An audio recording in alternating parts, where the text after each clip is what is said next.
Mysticism and Logic. An insightful glimpse by Bertrand Russell, Nobel Prize winner in literature. Metaphysics, or the attempt to conceive the world as a whole by means of thought, has been developed, from the first, by the union and conflict of two very different human impulses, the one urging men towards mysticism, the other urging them towards science. Some men have achieved greatness through one of these impulses alone, others through the other alone. In Hume, for example, the scientific impulse reigns quite unchecked, while in Blake a strong hostility to science coexists with profound mystic insight. But the greatest men who have been philosophers have felt the need both of science and of mysticism. The attempt to harmonize the two was what made their life, and what always must, for all its arduous uncertainty, make philosophy, to some minds, a greater thing than either science or religion. Before attempting an explicit characterization of the scientific and the mystical impulses, I will illustrate them by examples from two philosophers whose greatness lies in the very intimate blending which they achieved. The two philosophers I mean are Heraclitus and Plato. Heraclitus, as everyone knows, was a believer in universal flux. Time builds and destroys all things. From the few fragments that remain, it is not easy to discover how he arrived at his opinions, but there are some sayings that strongly suggest scientific observation as the source. The things that can be seen, heard, and learned, he says, are what I prize the most. This is the language of the empiricist, to whom observation is the sole guarantee of truth. The sun is new every day, is another fragment, and this opinion, in spite of its paradoxical character, is obviously inspired by scientific reflection, and no doubt seemed to him to obviate the difficulty of understanding how the sun can work its way underground from west to east during the night. Actual observation must also have suggested to him his central doctrine that fire is the one permanent substance of which all visible things are passing phases. In combustion, we see things change utterly, while their flame and heat rise up into the air and vanish. This world, which is the same for all, he says, no one of gods or men has made, but it was ever, is now, and ever shall be, an ever-living fire, with measures kindling and measures going out. The transformations of fire are, first of all, sea, and half of the sea is earth, half whirlwind. This theory, though no longer one which science can accept, is nevertheless scientific in spirit. Science, too, might have inspired the famous saying to which Plato alludes. You cannot step twice into the same rivers, for fresh waters are ever flowing in upon you. But we find also another statement among the extant fragments. We step and do not step into the same rivers. We are and are not. The comparison of this statement, which is mystical, with the one quoted by Plato, which is scientific, shows how intimately the two tendencies are blended in the system of Heraclitus. Mysticism is, in essence, little more than a certain intensity and depth of feeling in regard to what is believed about the universe. And this kind of feeling leads Heraclitus, on the basis of his science, to strangely poignant sayings concerning life and the world, such as, time is a child playing draughts, the kingly power is a child's. It is poetic imagination, not science, which presents time as despotic lord of the world, with all the irresponsible frivolity of a child. It is mysticism, too, which leads Heraclitus to assert the identity of opposites. Good and ill are one, he says, and again, to God all things are fair and good and right, but men hold some things wrong and some right. Much of mysticism underlies the ethics of Heraclitus. It is true that a scientific determinism alone might have inspired the statement, man's character is his fate. But only a mystic would have said, every beast is driven to the pasture with blows. And again, it is hard to fight with one's heart's desire. Whatever it wishes to get, it purchases at the cost of soul. And again, Wisdom is one thing. It is to know the thought by which all things are steered through all things. Examples might be multiplied, but those that have been given are enough to show the character of the man. The facts of science, as they appeared to him, fed the flame in his soul, and in its light he saw into the depths of the world, by the reflection of his own dancing, swiftly penetrating fire. In such a nature, we see the true union of the mystic and the man of science, the highest eminence, as I think, that it is possible to achieve in the world of thought. In Plato, the same twofold impulse exists, though the mystic impulse is distinctly the stronger of the two, and secures ultimate victory whenever the conflict is sharp. His description of the cave is the classical statement of belief in a knowledge and reality truer and more real than that of the senses. Imagine a number of men living in an underground cavernous chamber, with an entrance open to the light, extending along the entire length of the cavern, in which they have been confined from their childhood, with their legs and necks so shackled that they are obliged to sit still and look straight forwards, because their chains render it impossible for them to turn their heads round. And imagine a bright fire burning some way off, above and behind them, and an elevated roadway passing between the fire and the prisoners, with a low wall built along it, like the screens which conjurers put up in front of their audience, and above which they exhibit their wonders. "I have it," he replied. Also figure to yourself a number of persons walking behind this wall, and carrying with them statues of men, and images of other animals, wrought in wood and stone and all kinds of materials, together with various other articles, which overtop the wall. And, as you might expect, let some of the passers-by be talking, and others silent. You are describing a strange scene, and strange prisoners. They resemble us, I replied. Now consider what would happen if the course of nature brought them a release from their fetters, and a remedy for their foolishness, in the following manner. Let us suppose that one of them has been released, and compelled suddenly to stand up, and turn his neck round, and walk with open eyes towards the light. And let us suppose that he goes through all these actions with pain, and that the dazzling splendor renders him incapable of discerning those objects of which he used formerly to see the shadows. What answer should you expect him to make if someone were to tell him that in those days he was watching foolish phantoms, but that now he is somewhat nearer to reality, and is turned towards things more real, and sees more correctly?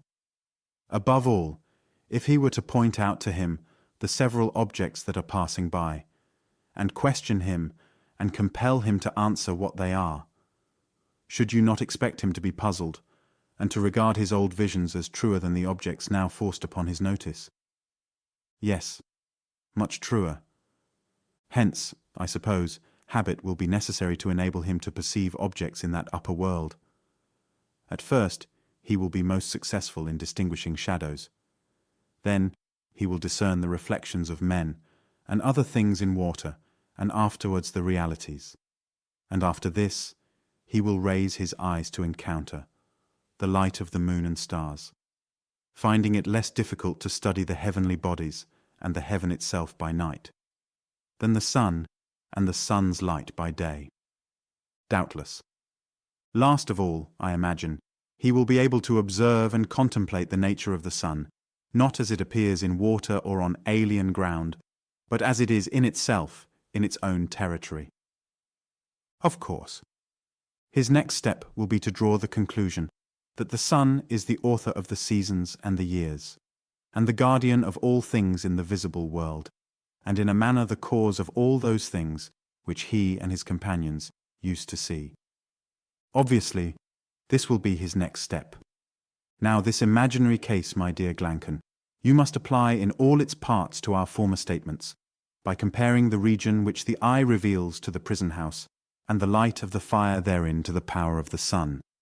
And if, by the upward ascent and the contemplation of the upper world, you understand the mounting of the soul into the intellectual region, you will hit the tendency of my own surmises, since you desire to be told what they are, though indeed God only knows whether they are correct. But be that as it may, the view which I take of the subject is to the following effect. In the world of knowledge, the essential form of good is the limit of our inquiries, and can barely be perceived. But, when perceived, we cannot help concluding that it is in every case the source of all that is bright and beautiful. In the visible world, giving birth to light and its master, and in the intellectual world dispensing immediately and with full authority truth and reason, and that whosoever would act wisely, either in private or in public, must set this form of good before his eyes. But in this passage, as throughout most of Plato's teaching, there is an identification of the good with the truly real, which became embodied in the philosophical tradition, and is still largely operative in our own day. In thus allowing a legislative function to the good, Plato produced a divorce between philosophy and science, from which, in my opinion, both have suffered ever since, and are still suffering. The man of science, whatever his hopes may be, must lay them aside while he studies nature, and the philosopher, if he is to achieve truth, must do the same. Ethical considerations can only legitimately appear when the truth has been ascertained.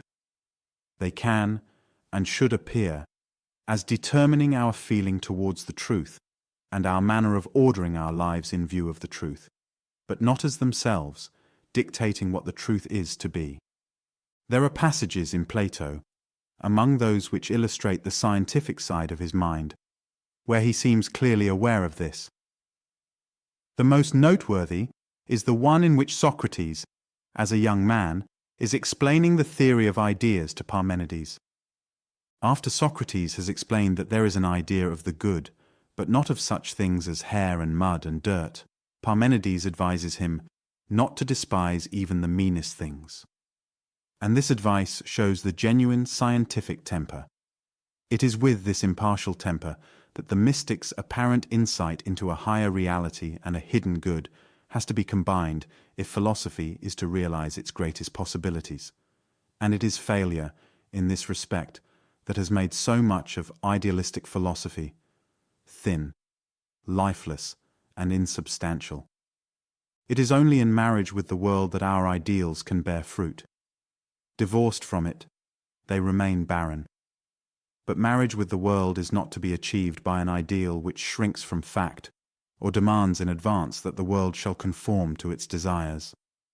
Parmenides himself is the source of a peculiarly interesting strain of mysticism which pervades Plato's thought, the mysticism which may be called logical, because it is embodied in theories on logic.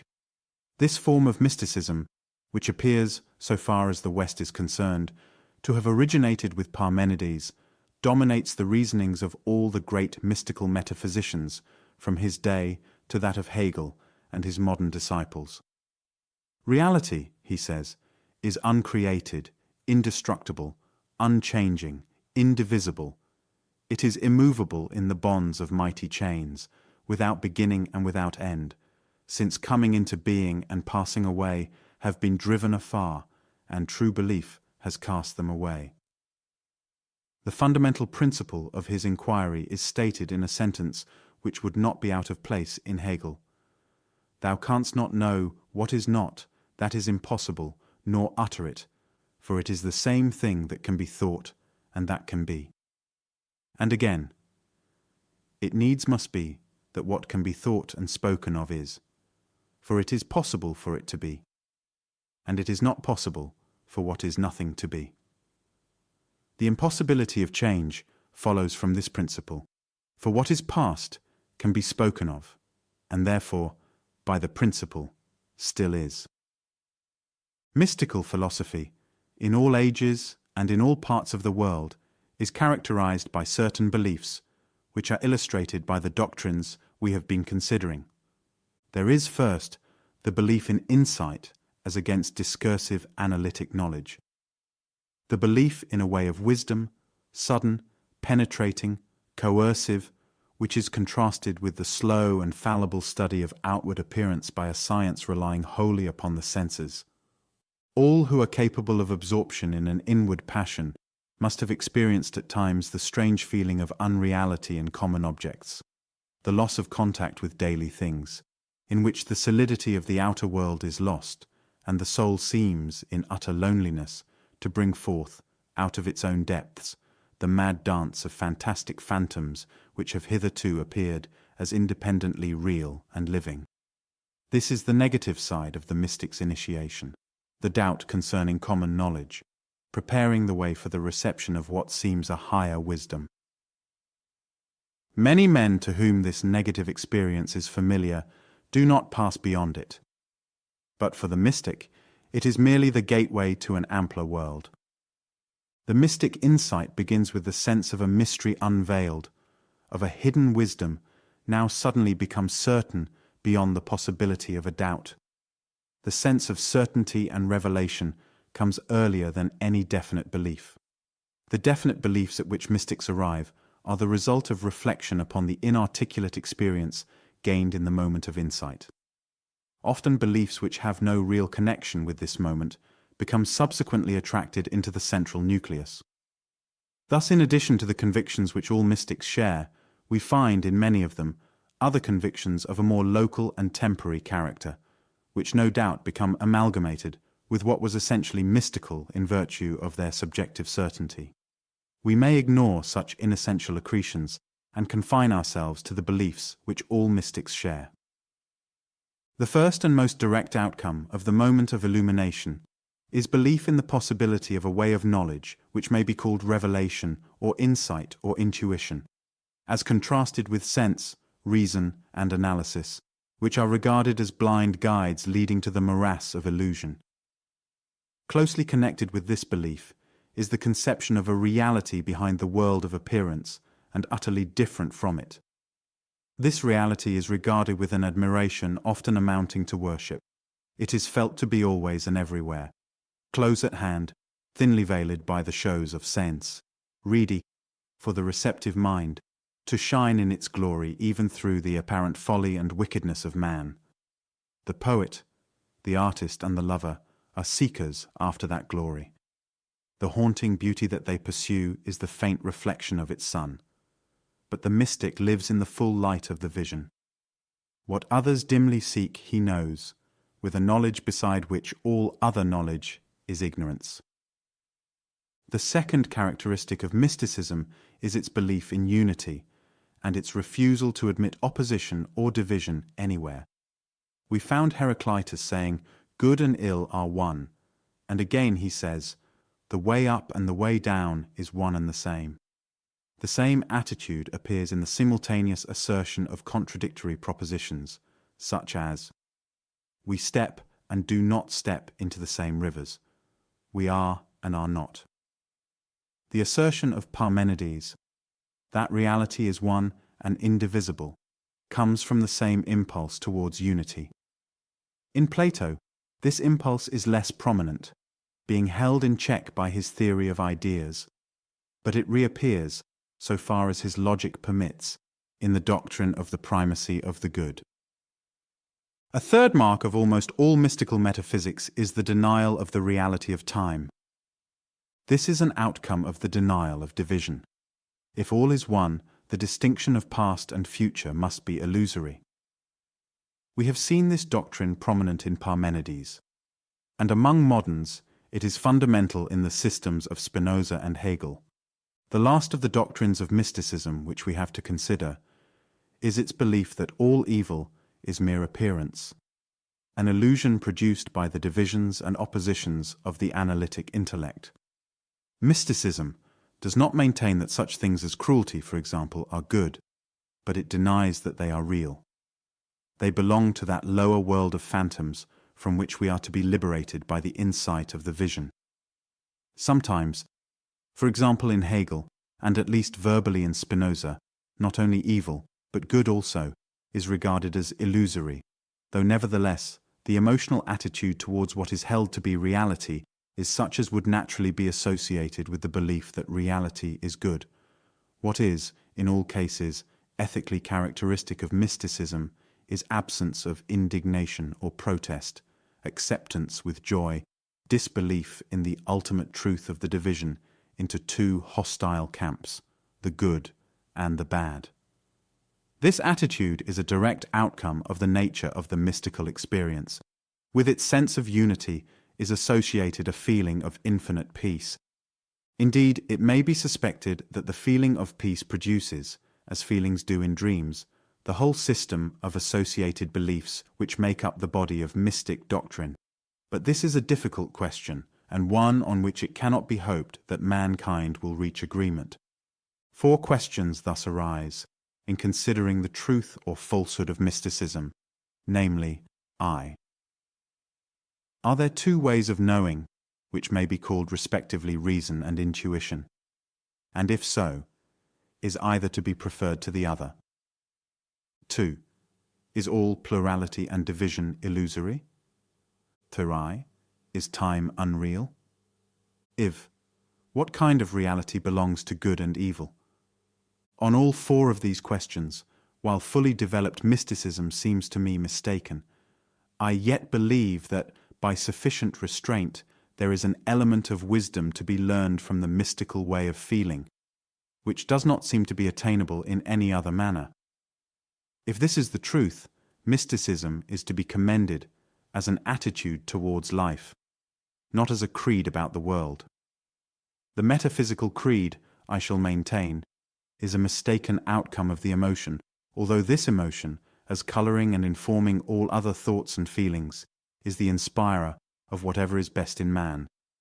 Even the cautious and patient investigation of truth by science, which seems the very antithesis of the mystic's swift certainty, may be fostered and nourished by that very spirit of reverence in which mysticism lives and moves. I. Reason and intuition.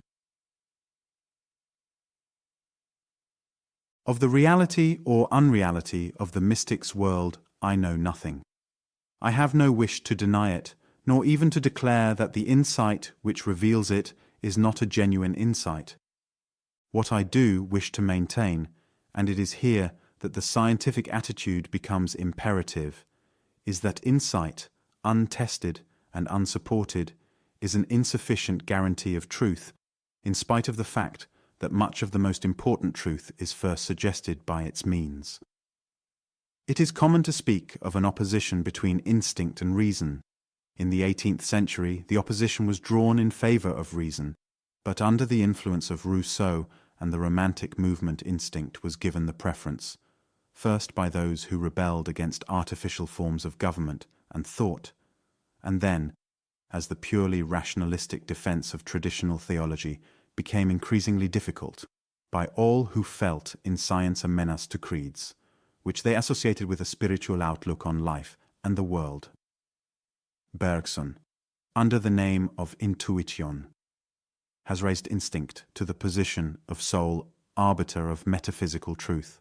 But in fact the opposition of instinct and reason is mainly illusory.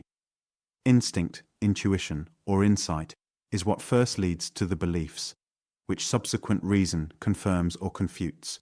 But the confirmation, where it is possible, consists in the last analysis of agreement with other beliefs no less instinctive. Reason is a harmonizing, controlling force rather than a creative one. Even in the most purely logical realm, it is insight that first arrives at what is new. Where instinct and reason do sometimes conflict is in regard to single beliefs, held instinctively and held with such determination that no degree of inconsistency with other beliefs leads to their abandonment. Instinct, like all human faculties, is liable to error. Those in whom reason is weak are often unwilling to admit this as regards themselves, though all admit it in regard to others. Where instinct is least liable to error is in practical matters, as to which right judgment is a help to survival. Friendship and hostility in others, for instance, are often felt with extraordinary discrimination through very careful disguises. But even in such matters, a wrong impression may be given by reserve or flattery. And in matters less directly practical, such as philosophy deals with, very strong instinctive beliefs are sometimes wholly mistaken, as we may come to know, through their perceived inconsistency with other equally strong beliefs. It is such considerations that necessitate the harmonizing mediation of reason, which tests our beliefs by their mutual compatibility and examines, in doubtful cases, the possible sources of error on the one side and on the other. In this, there is no opposition to instinct as a whole, but only to blind reliance upon some one interesting aspect of instinct to the exclusion of other, more commonplace, but not less trustworthy aspects. It is such one-sidedness, not instinct itself, that reason aims at correcting. These more or less trite maxims may be illustrated by application to Bergson's advocacy of intuition as against intellect. There are, he says, two profoundly different ways of knowing a thing. The first implies that we move round the object, the second that we enter into it. The first depends on the point of view at which we are placed and on the symbols by which we express ourselves. The second neither depends on a point of view nor relies on any symbol. The first kind of knowledge may be said to stop at the relative, the second, in those cases where it is possible to attain the absolute. The second of these, which is intuition, is, he says, the kind of intellectual sympathy by which one places oneself within an object in order to coincide with what is unique in it and therefore inexpressible. In illustration, he mentions self-knowledge. There is one reality, at least, which we all seize from within, by intuition and not by simple analysis. It is our own personality in its flowing through time, our self which endures. The rest of Bergson's philosophy consists in reporting, through the imperfect medium of words, the knowledge gained by intuition and the consequent complete condemnation of all the pretended knowledge derived from science and common sense. This procedure, since it takes sides in a conflict of instinctive beliefs, stands in need of justification by proving the greater trustworthiness of the beliefs on one side than of those on the other. Bergson attempts this justification in two ways. First, by explaining that intellect is a purely practical faculty to secure biological success. Secondly, by mentioning remarkable feats of instinct in animals and by pointing out characteristics of the world which, though intuition can apprehend them, are baffling to intellect as he interprets it. Of Bergson's theory that intellect is a purely practical faculty developed in the struggle for survival and not a source of true beliefs, we may say, first, that it is only through intellect that we know of the struggle for survival and of the biological ancestry of man. If the intellect is misleading, the whole of this merely inferred history is presumably untrue. If, on the other hand, we agree with him in thinking that evolution took place as Darwin believed, then it is not only intellect, but all our faculties that have been developed under the stress of practical utility. Intuition is seen at its best where it is directly useful, for example in regard to other people's characters and dispositions. Bergson apparently holds that capacity for this kind of knowledge is less explicable by the struggle for existence than, for example, capacity for pure mathematics. Yet the savage deceived by false friendship is likely to pay for his mistake with his life, whereas even in the most civilized societies, men are not put to death for mathematical incompetence. All the most striking of his instances of intuition in animals have a very direct survival value. The fact is, of course, that both intuition and intellect have been developed because they are useful, and that, speaking broadly, they are useful when they give truth and become harmful when they give falsehood. Intellect, in civilized man, like artistic capacity, has occasionally been developed beyond the point where it is useful to the individual. Intuition, on the other hand, seems on the whole to diminish as civilization increases. It is greater, as a rule, in children than in adults, in the uneducated than in the educated. Probably in dogs, it exceeds anything to be found in human beings. But those who see in these facts a recommendation of intuition ought to return to running wild in the woods, dyeing themselves with woad and living on hips and haws. Let us next examine whether intuition possesses any such infallibility as Bergson claims for it. The best instance of it, according to him, is our acquaintance with ourselves. Yet self-knowledge is proverbially rare and difficult. Most men, for example, have in their nature meannesses, vanities, and envies, of which they are quite unconscious, though even their best friends can perceive them without any difficulty. It is true that intuition has a convincingness which is lacking to intellect. While it is present, it is almost impossible to doubt its truth. But if it should appear, on examination, to be at least as fallibly as intellect, its greater subjective certainty becomes a demerit, making it only the more irresistibly deceptive. Apart from self-knowledge, one of the most notable examples of intuition is the knowledge people believe themselves to possess of those with whom they are in love. The wall between different personalities seems to become transparent, and people think they see into another soul as into their own. Yet deception in such cases is constantly practiced with success. And even where there is no intentional deception, experience gradually proves, as a rule, that the supposed insight was illusory, and that the slower, more groping methods of the intellect are in the long run more reliable. Bergson maintains that intellect can only deal with things insofar as they resemble what has been experienced in the past, while intuition has the power of apprehending the uniqueness and novelty that always belong to each fresh moment. That there is something unique and new at every moment is certainly true. It is also true that this cannot be fully expressed by means of intellectual concepts. Only direct acquaintance can give knowledge of what is unique and new. But direct acquaintance of this kind is given fully in sensation, and does not require, so far as I can see, any special faculty of intuition for its apprehension. It is neither intellect nor intuition, but sensation, that supplies new data. But when the data are new in any remarkable manner, intellect is much more capable of dealing with them than intuition would be. The hen with a brood of ducklings no doubt has intuition, which seems to place her inside them, and not merely to know them analytically. But when the ducklings take to the water, the whole apparent intuition is seen to be illusory, and the hen is left helpless on the shore. Intuition, in fact, is an aspect and development of instinct, and, like all instinct, is admirable in those customary surroundings which have moulded the habits of the animal in question, but totally incompetent as soon as the surroundings are changed, in a way which demands some non-habitual mode of action.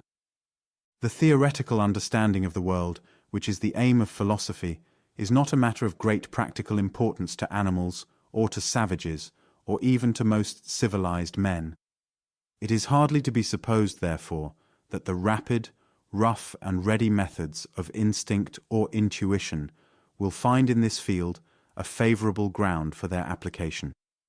It is the older kinds of activity, which bring out our kinship with remote generations of animal and semi-human ancestors, that show intuition at its best. In such matters as self-preservation and love, intuition will act sometimes, though not always, with a swiftness and precision which are astonishing to the critical intellect. But philosophy is not one of the pursuits which illustrate our affinity with the past. It is a highly refined, highly civilized pursuit, demanding, for its success, a certain liberation from the life of instinct, and even, at times, a certain aloofness from all mundane hopes and fears. It is not in philosophy, therefore, that we can hope to see intuition at its best.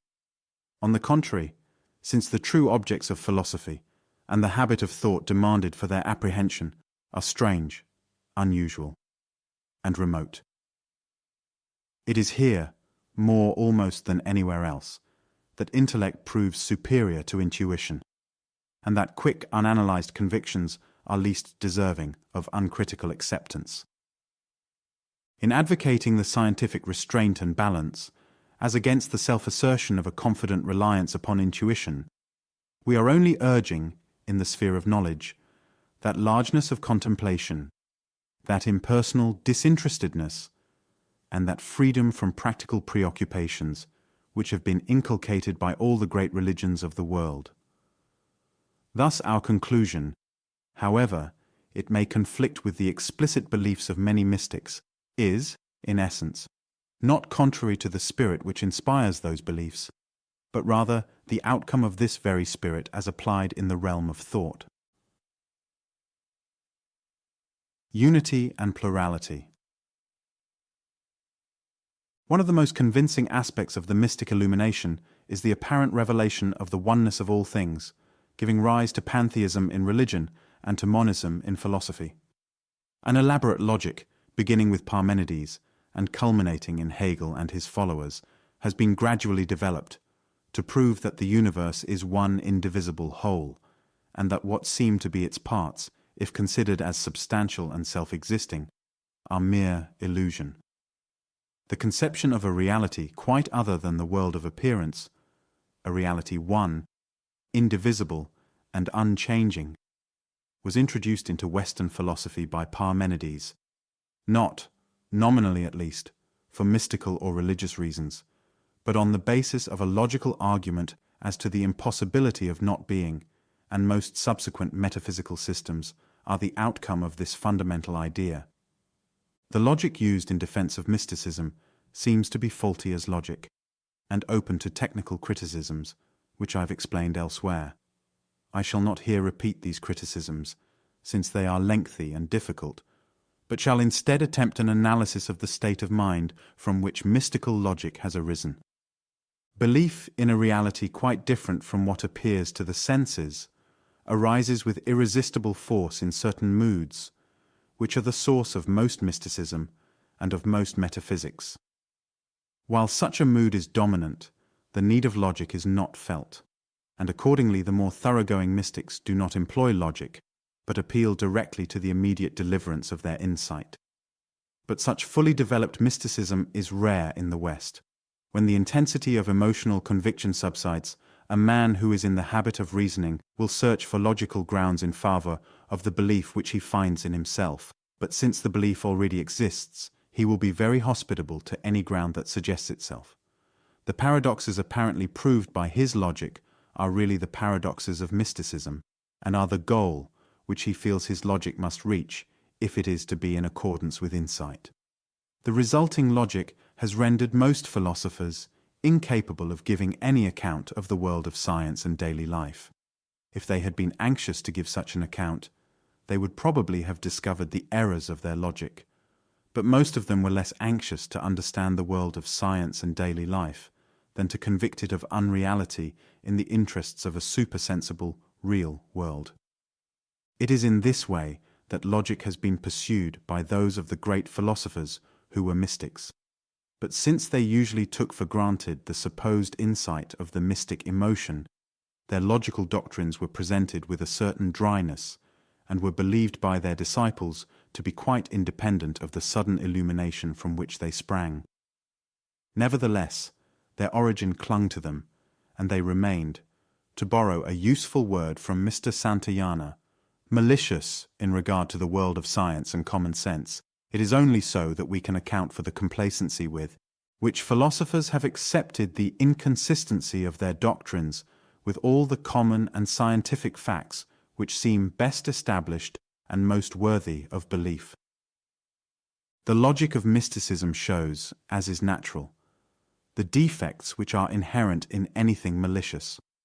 The impulse to logic, not felt, while the mystic mood is dominant, reasserts itself as the mood fades, but with the desire to retain the vanishing insight, or at least to prove that it was insight, and that what seems to contradict it is illusion. The logic which thus arises is not quite disinterested or candid, and is inspired by a certain hatred of the daily world to which it is to be applied. Such an attitude naturally does not tend to the best results. Everyone knows that to read an author simply in order to refute him is not the way to understand him, and to read the book of nature with a conviction that it is all illusion is just as unlikely to lead to understanding. If our logic is to find the common world intelligible, it must not be hostile, but must be inspired by a genuine acceptance, such as is not usually to be found among metaphysicians. 3. Time. The unreality of time is a cardinal doctrine of many metaphysical systems, often nominally based, as already by Parmenides, upon logical arguments, but originally derived, at any rate in the founders of new systems, from the certainty which is born in the moment of mystic insight. As a Persian Sufi poet says, "Past and future are what veil God from our sight. Burn up both of them with fire. How long wilt thou be partitioned by these segments as a reed?" The belief that what is ultimately real must be immutable is a very common one. It gave rise to the metaphysical notion of substance, and finds, even now, a wholly illegitimate satisfaction in such scientific doctrines as the conservation of energy and mass. It is difficult to disentangle the truth and the error in this view. The arguments for the contention that time is unreal and that the world of sense is illusory must, I think, be regarded as fallacious.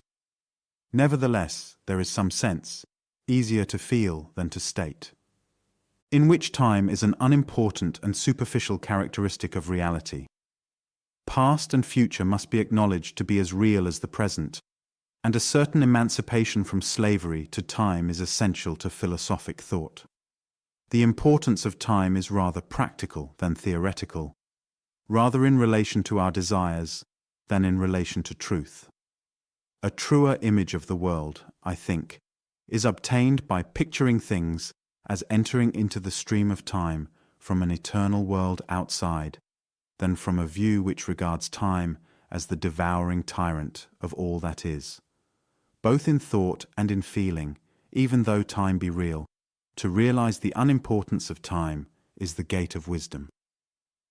That this is the case may be seen at once by asking ourselves why our feelings towards the past are so different from our feelings towards the future. The reason for this difference is wholly practical.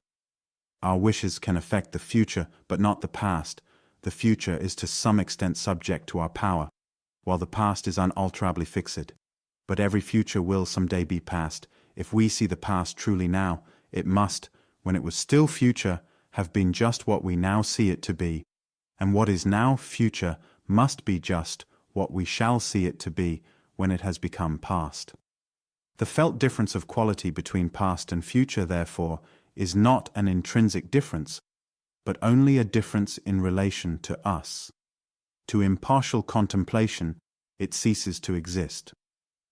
And impartiality of contemplation is, in the intellectual sphere, that very same virtue of disinterestedness which, in the sphere of action, appears as justice and unselfishness. Whoever wishes to see the world truly, to rise in thought above the tyranny of practical desires, must learn to overcome the difference of attitude towards past and future, and to survey the whole stream of time in one comprehensive vision. The kind of way in which, as it seems to me, time ought not to enter into our theoretic philosophical thought may be illustrated by the philosophy which has become associated with the idea of evolution and which is exemplified by Nietzsche, pragmatism, and Bergson. This philosophy, on the basis of the development which has led from the lowest forms of life up to man, sees in progress the fundamental law of the universe, and thus admits the difference between earlier and later into the very citadel of its contemplative outlook. With its past and future history of the world, conjectural as it is, I do not wish to quarrel. But I think that, in the intoxication of a quick success, much that is required for a true understanding of the universe has been forgotten. Something of Hellenism, something, too, of Oriental resignation, must be combined with its hurrying Western self-assertion before it can emerge from the ardor of youth into the mature wisdom of manhood. In spite of its appeals to science, the true scientific philosophy, I think, is something more arduous and more aloof, appealing to less mundane hopes, and requiring a severer discipline for its successful practice. Darwin's Origin of Species persuaded the world that the difference between different species of animals and plants is not the fixed, immutable difference that it appears to be. The doctrine of natural kinds, which had rendered classification easy and definite, which was enshrined in the Aristotelian tradition and protected by its supposed necessity for orthodox dogma, was suddenly swept away forever out of the biological world. The difference between man and the lower animals, which to our human conceit appears enormous, was shown to be a gradual achievement, involving intermediate being who could not with certainty be placed either within or without the human family. The sun and the planets had already been shown by Laplace to be very probably derived from a primitive, more or less undifferentiated nebula. Thus, the old fixed landmarks became wavering and indistinct, and all sharp outlines were blurred. Things and species lost their boundaries, and none could say where they began or where they ended. But if human conceit was staggered for a moment by its kinship with the ape, it soon found a way to reassert itself, and that way is the philosophy of evolution. A process which led from the amoeba to man appeared to the philosophers to be obviously a progress, though whether the amoeba would agree with this opinion is not known. Hence the cycle of changes which science had shown to be the probable history of the past was welcomed as revealing a law of development towards good in the universe, an evolution or unfolding of an idea slowly embodying itself in the actual. But such a view, though it might satisfy Spencer and those whom we may call Hegelian evolutionists, could not be accepted as adequate by the more whole-hearted votaries of change. An ideal to which the world continuously approaches is, to these minds, too dead and static to be inspiring. Not only the aspiration, but the ideal, too, must change and develop with the course of evolution. There must be no fixed goal, but a continual fashioning of fresh needs by the impulse which is life, and which alone gives unity to the process. Life, in this philosophy, is a continuous stream, in which all divisions are artificial and unreal. Separate things, beginnings and endings, are mere convenient fictions. There is only smooth, unbroken transition. The beliefs of today may count as true today, if they carry us along the stream, but tomorrow they will be false, and must be replaced by new beliefs to meet the new situation. All our thinking consists of convenient fictions, imaginary congealings of the stream. Reality flows on in spite of all our fictions, and though it can be lived, it cannot be conceived in thought. Somehow, without explicit statement, the assurance is slipped in that the future, though we cannot foresee it, will be better than the past or the present. The reader is like the child, which expects a sweet, because it has been told to open its mouth and shut its eyes. Logic, mathematics, physics disappear in this philosophy, because they are too static. What is real is no impulse and movement towards a goal which, like the rainbow, recedes as we advance, and makes every place different when it reaches it from what it appeared to be at a distance. I do not propose to enter upon a technical examination of this philosophy. I wish only to maintain that the motives and interests which inspire it are so exclusively practical, and the problems with which it deals are so special, that it can hardly be regarded as touching any of the questions that, to my mind, constitute genuine philosophy. The predominant interest of evolutionism is in the question of human destiny, or at least of the destiny of life. It is more interested in morality and happiness than in knowledge for its own sake. It must be admitted that the same may be said of many other philosophies, and that a desire for the kind of knowledge which philosophy can give is very rare. But if philosophy is to attain truth, it is necessary first and foremost that philosophers should acquire the disinterested intellectual curiosity which characterizes the genuine man of science. Knowledge concerning the future, which is the kind of knowledge that must be sought if we are to know about human destiny, is possible within certain narrow limits. It is impossible to say how much the limits may be enlarged with the progress of science. But what is evident is that any proposition about the future belongs by its subject matter to some particular science and is to be ascertained, if at all, by the methods of that science. Philosophy is not a shortcut to the same kind of results as those of the other sciences. If it is to be a genuine study, it must have a province of its own, and aim at results which the other sciences can neither prove nor disprove. Evolutionism, in basing itself upon the notion of progress, which is change from the worse to the better, allows the notion of time, as it seems to me, to become its tyrant rather than its servant, and thereby loses that impartiality of contemplation, which is the source of all that is best in philosophic thought and feeling.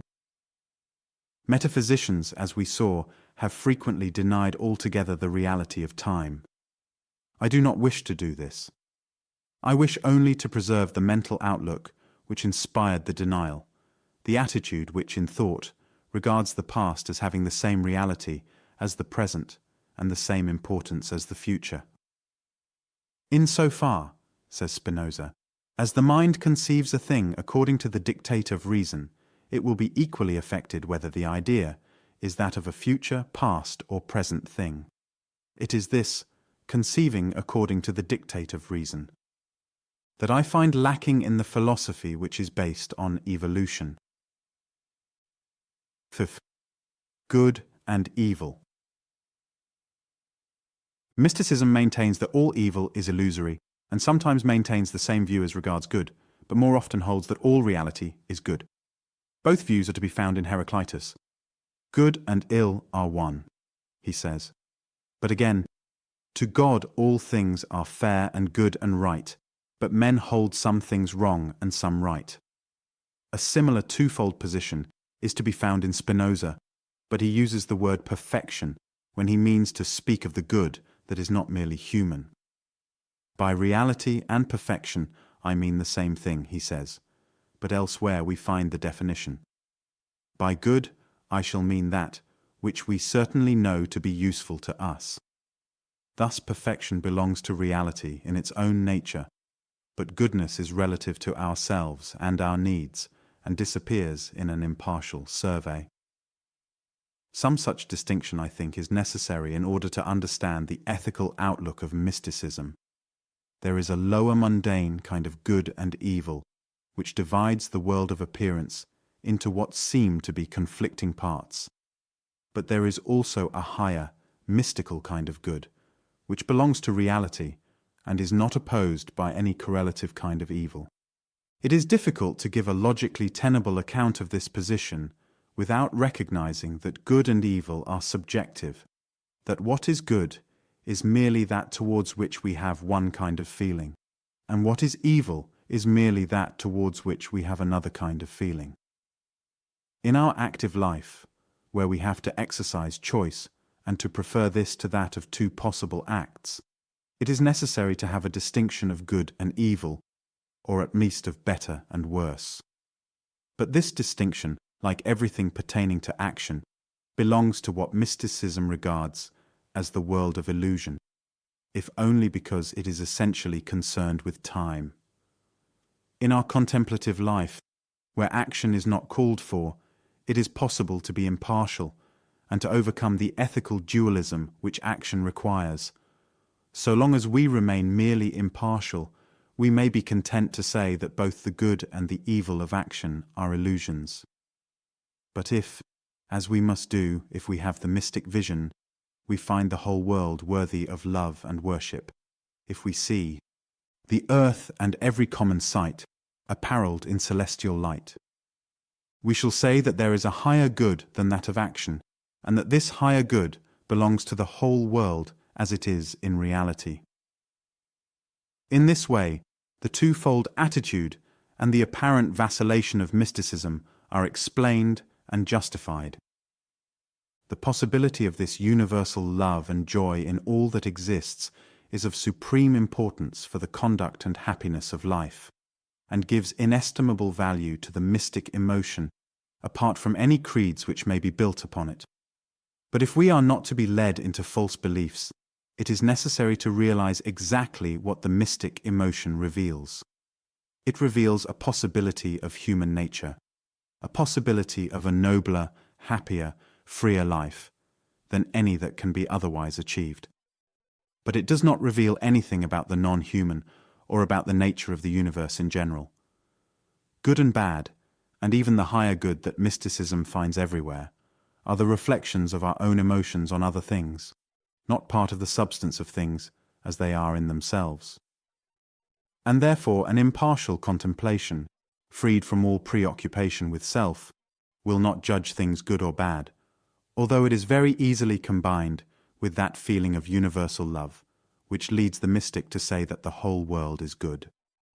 The philosophy of evolution, through the notion of progress, is bound up with the ethical dualism of the worse and the better, and is thus shut out, not only from the kind of survey which discards good and evil altogether from its view, but also from the mystical belief in the goodness of everything.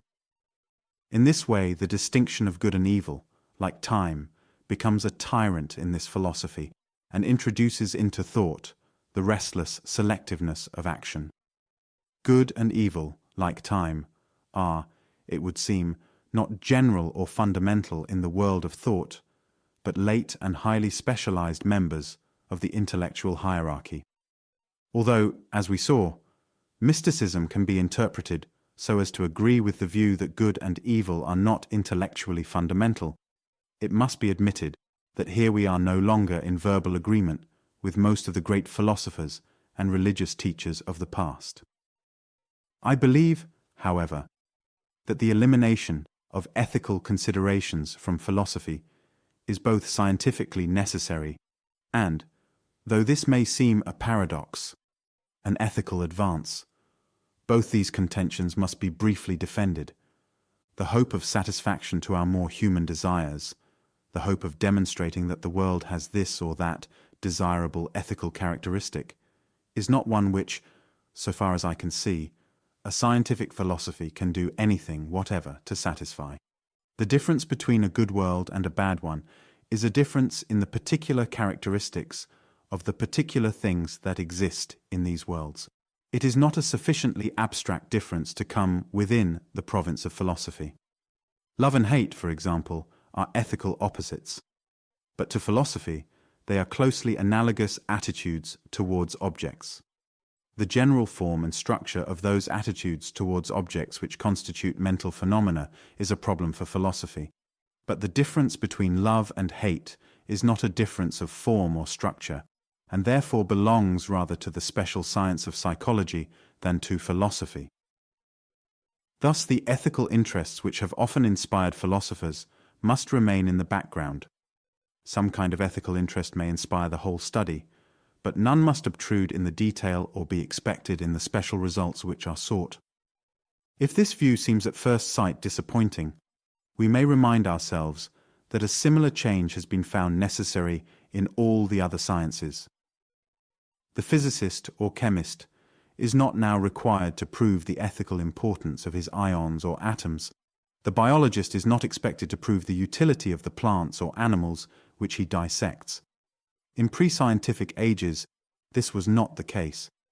Astronomy, for example, was studied because men believed in astrology.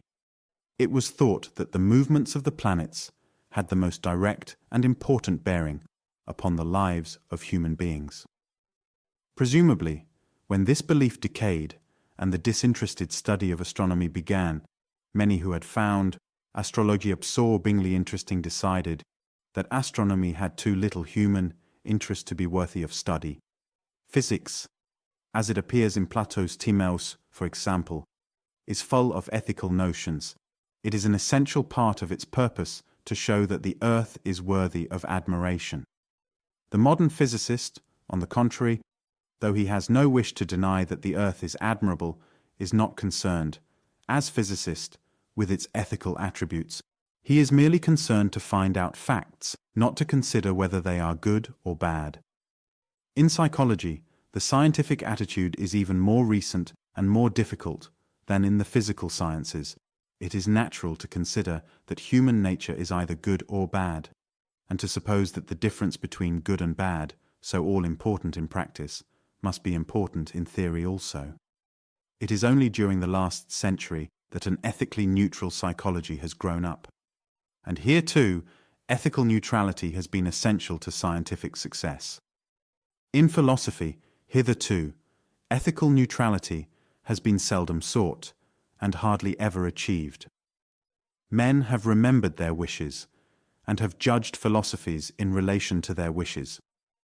Driven from the particular sciences, the belief that the notions of good and evil must afford a key to the understanding of the world has sought a refuge in philosophy. But even from this last refuge, if philosophy is not to remain a set of pleasing dreams, this belief must be driven forth. It is a commonplace that happiness is not best achieved by those who seek it directly, and it would seem that the same is true of the good. In thought, at any rate, those who forget good and evil and seek only to know the facts are more likely to achieve good than those who view the world through the distorting medium of their own desires. We are thus brought back to our seeming paradox, that a philosophy which does not seek to impose upon the world its own conceptions of good and evil is not only more likely to achieve truth, but is also the outcome of a higher ethical standpoint than one which, like evolutionism and most traditional systems, is perpetually appraising the universe and seeking to find in it an embodiment of present ideals. In religion, and in every deeply serious view of the world and of human destiny, there is an element of submission, a realization of the limits of human power, which is somewhat lacking in the modern world, with its quick material successes and its insolent belief in the boundless possibilities of progress.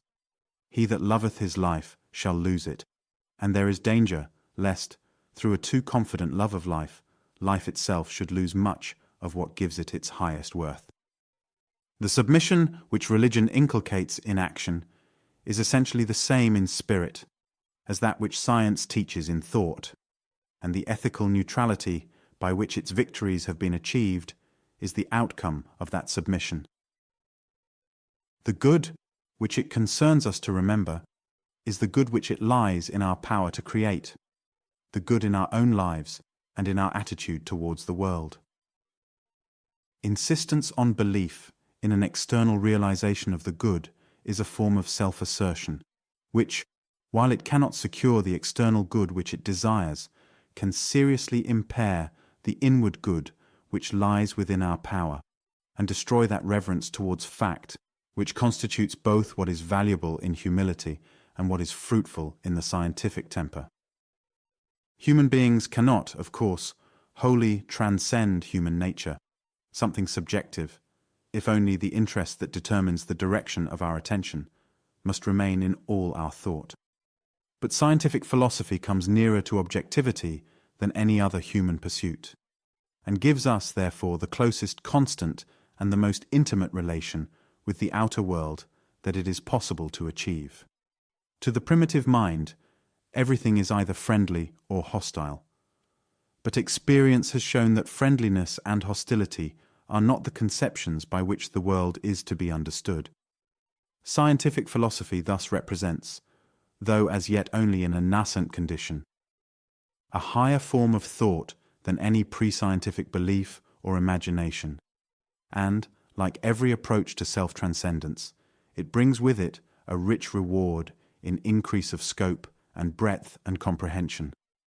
Evolutionism, in spite of its appeals to particular scientific facts, fails to be a truly scientific philosophy because of its slavery to time, its ethical preoccupations, and its predominant interest in our mundane concerns and destiny.